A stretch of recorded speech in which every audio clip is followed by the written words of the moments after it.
Hey there, welcome back to Cooking with Violet Vixen. Today we are cooking satay chicken pies. It will make 6. Here's what we need.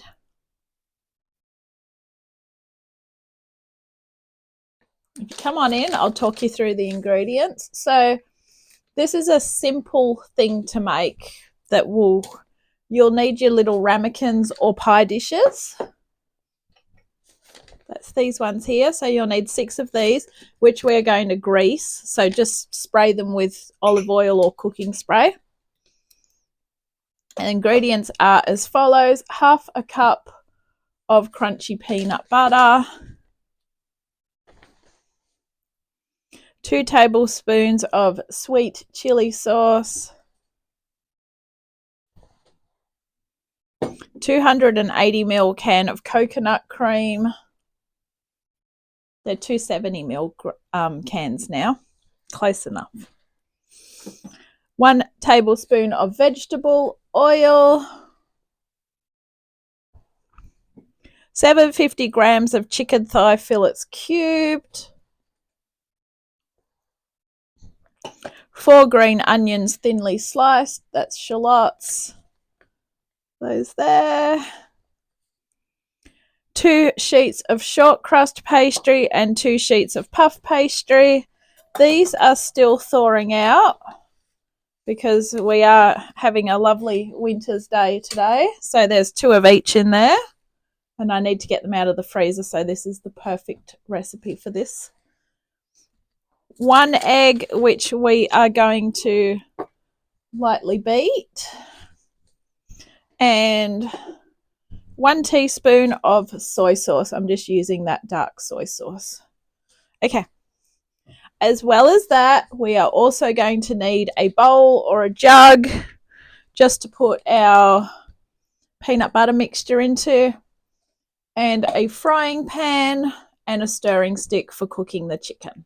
So also oven needs to go on 200 degrees to preheat. So let's get going. For our first step, we are supposed to mix together the peanut butter and all that, but we are cooking something as well.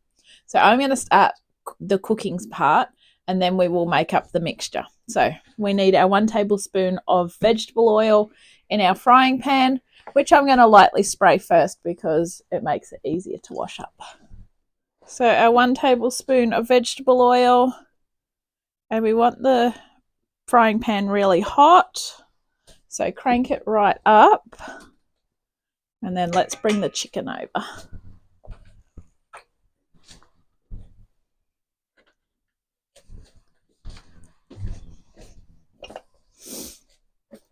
So our chicken was our chicken thigh fillets, 750 grams, which are diced up.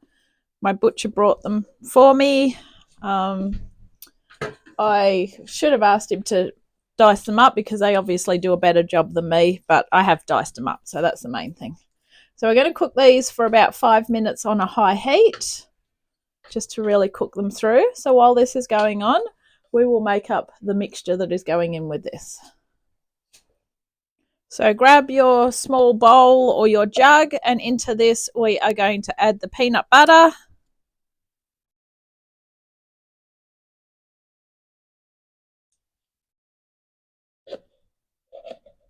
Yum.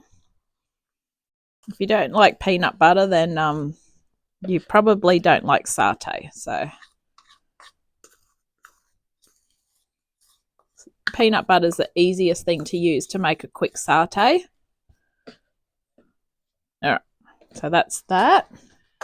We also will need to add our sweet chili sauce, which was 2 tablespoons.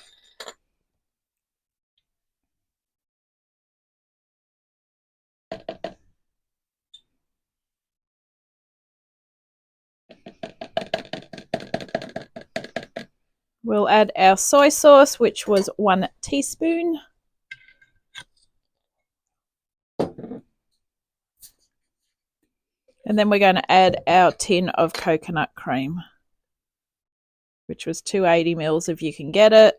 Otherwise, in my opinion, and this is what I did, I brought the 270 ml tin. You could buy 270 mils, or you could buy 400 mils. 400 mils, you're not going to use the rest. So unless you've got something else you can cook with the rest of it, like if you want to make yourself a single serve soup or something and use the rest of it up, I just advise to go for the smaller tin. Yes, you pay more, but at the end of the day, there's no waste. So once you've added the coconut cream, you are left with a lumpy, because of the peanut butter, but very creamy looking satay sauce. So we're going to go back over to the chicken. We're going to get that cooked, and then we're going to add our shallots. And then what we need to do is remove it from the stovetop. So let's go. So there's our chicken cooking away. So we want that all fully cooked through before we do this next part. Okay, so when it looks like this, in goes that shallot mixture. We're going to cook this for about a minute, and then we're going to be ready to add the satay sauce. So now we're going to add the peanut butter mixture, and then we'll be ready to remove it from the heat, and we need to put it in the refrigerator in a bowl to cool. So now it's bubbling. I've turned it off. We are going to remove it from the heat and bring it over to the other side of the kitchen and add it to a bowl so we can put it in the refrigerator so it will cool quicker. So we're popping it into this green bowl here. There we go.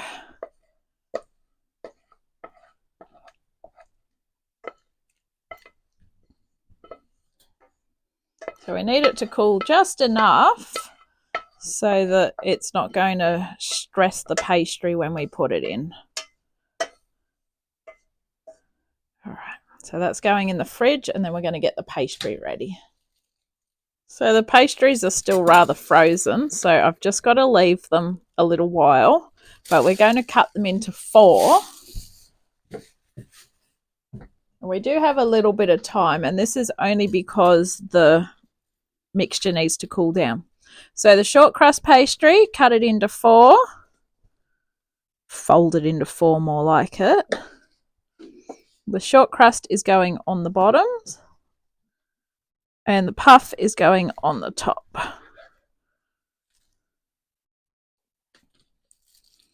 So as you can see, A, it's still frozen, and B, it's very crumbly. This is what happens when you've had pastry in the freezer that you haven't had in a bag and it's been in there for a while.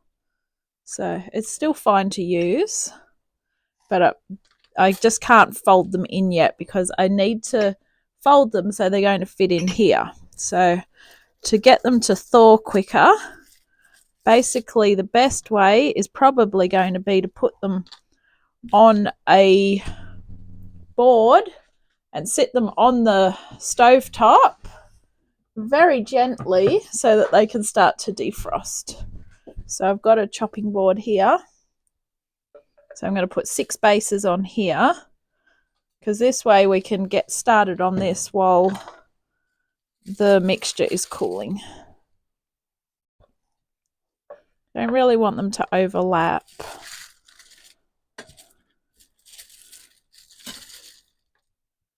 So there's 4. So I'm going to sit those over there now. They will start to thaw out pretty quickly this way.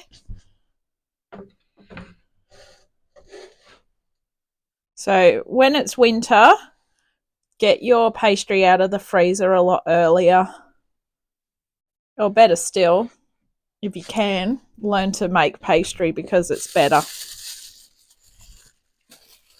But anyway, this is unfortunately how things have become with pastry. You just buy it and use it. It doesn't always work to your advantage, so you've just got to make the most of it. Now we are going to have half a sheet left over, but this could be okay because we can use it to maybe make a bit of extra pastry within each one.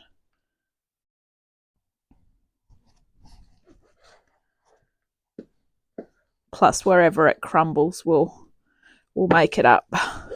So I'm going to use the better ones, which will be these 2. So these I'm just going to go and put over with the other ones. I'll sit them on top, even though I don't want to, but the main thing is I just need them to defrost. And this here, we're just going to keep in case we need it for anything else. So that's the short crust, and we may as well just start and get the puff pastry defrosted a bit as well. I've got another wooden board, which I can use for the puff pastry. Okay. This one's the thinner one. It's a bit more flimsy, as you can see. We're going to cut this into 4 as well. And I wouldn't worry too much about the edges that are fraying because we can make that up with the other ones. And anyway, this one's going on the top. So with the top, you always tend to fold it in anyway. So it's not too bad. We'll have 8 pieces. We really only need 6. For some reason, I had it in my head that this recipe only did 4 as well. But I'm glad it uses more because it is helping to get this out of the freezer. I think I've only got 1 sheet of puff pastry left now, which is really good. We'll just cut this one like this. So it's got frostbite around the outsides. I guess that's the safest thing to call it, frostbite. So whatever's around the outside is going to go. And then we just keep the middle part. So the puff pastry has defrosted quicker than the short crust because it is a thinner pastry as well. Okay. So we have our oven on 200 because they are going to cook for 25 to 30 minutes. While we're waiting a few minutes for that to defrost, we're just going to crack the egg into a cup. Just grab a fork and give it a quick whisk. This is for brushing the tops of the pies. Find a fork.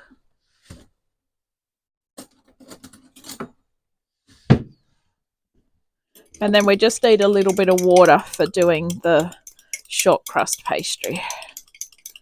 That'll do. Perfect.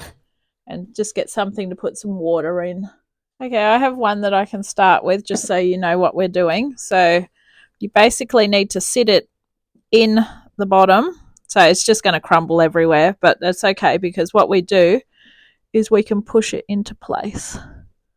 So we're going to mold it into the bottom anyway. So just push it down.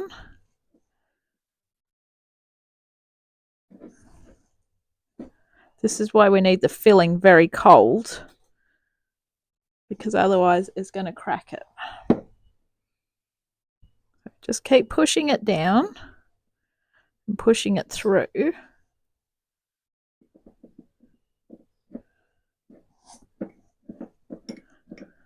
And then just use your thumb. So take out these harder edges. So we really only want it to line the base. But if you can go up the sides of it, I reckon better still, because then we can make a proper pastry base. All right.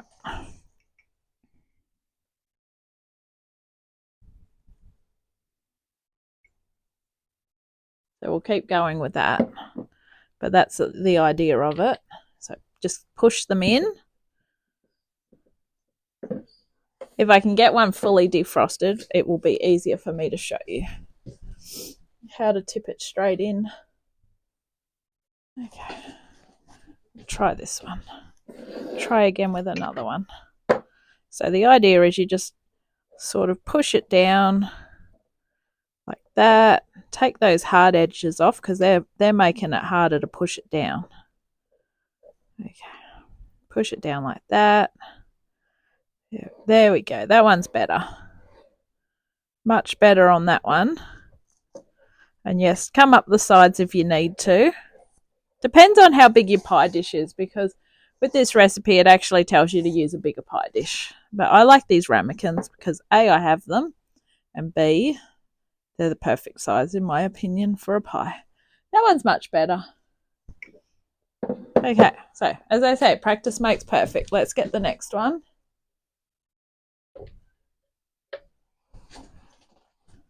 They are thawing out because I've got them sat on top of the hot oven. That's why. Cheating, just a little bit. I'm just going to take the frostbite off. There we go. That's better. All right. Once we get those frostbitten edges off, we're fine.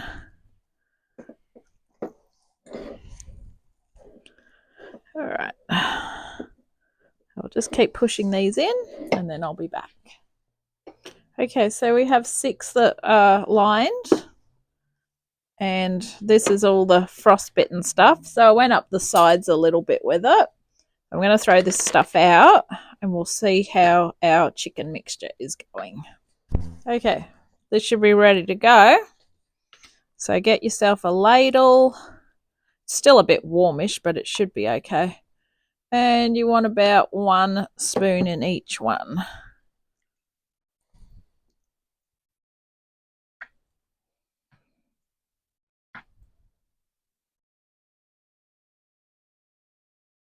Trying to get chicken, not more sauce. Careful.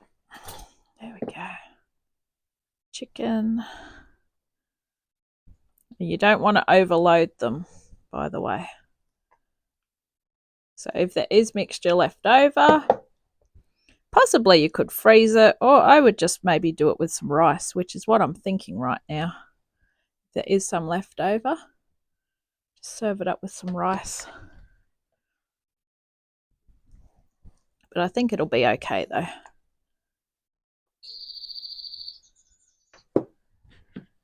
Oh, no, it's fine.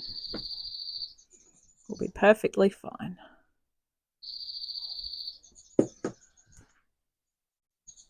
Bit more chicken in that one. All right.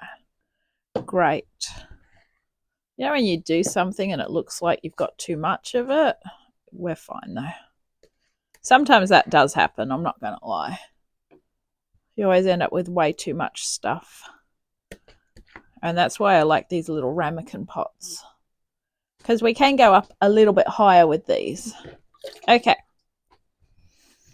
So we're apparently brushing the edges with water, but I don't want to do that because I can't really see what edges I'd be brushing. So all we need to do now is grab a sheet of puff for each one, pop it over the top, and I would fold in the edges. So what I'm going to do is get rid of all the frostbitten stuff. Because I'm actually going to pop it down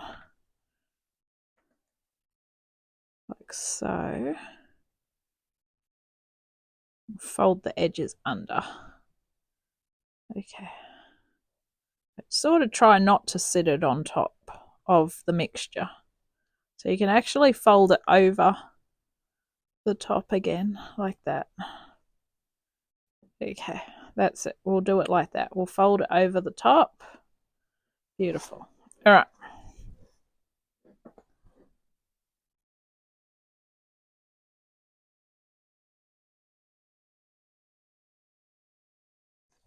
Yes, it tells us to push the edges together, which we're not really going to be able to do. So we're just going to do it this way.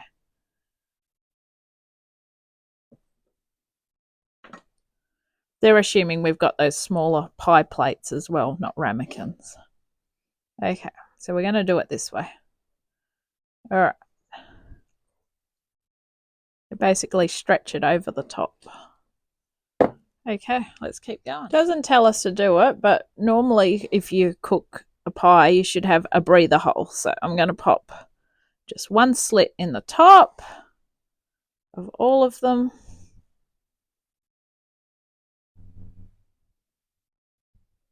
Okay. Then we're going to grab our pastry brush and our beaten egg, and we are just going to brush the tops of them. So just a quick brush on the top.